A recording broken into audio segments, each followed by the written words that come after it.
Hi everyone, today I will expand on the Supervoid I created earlier by adding shape handles in 3D. For the moment, I can't drag the geometry. I need to manually type in the width, height and length if standing in a 3D view. What I would like to do is just use shape handles to drag it like so, making it more easily adjustable in a 3D view.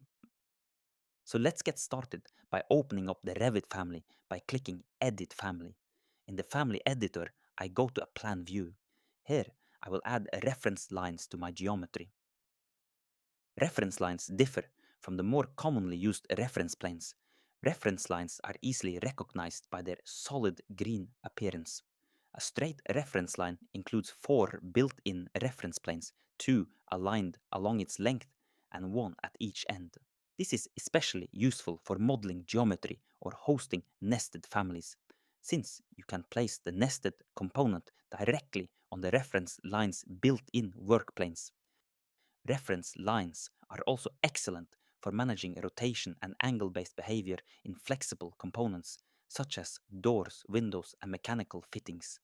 Can also create curved reference lines, but in this case, however, we'll use reference lines to create shape handles for our Supervoid, allowing us to drag and adjust it directly in 3D.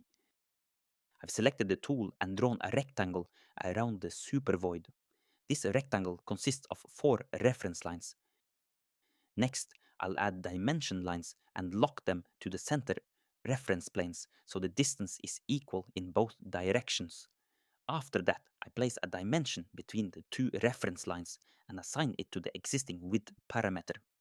I'll repeat the same process in the length direction.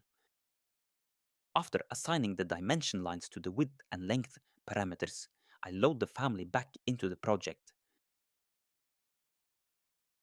Now, as you can see, I can use shape handles on all 4 sides of the Supervoid, making it far easier to adjust directly in the 3D view. And that's it for today. Thank you for watching and make sure to like and subscribe.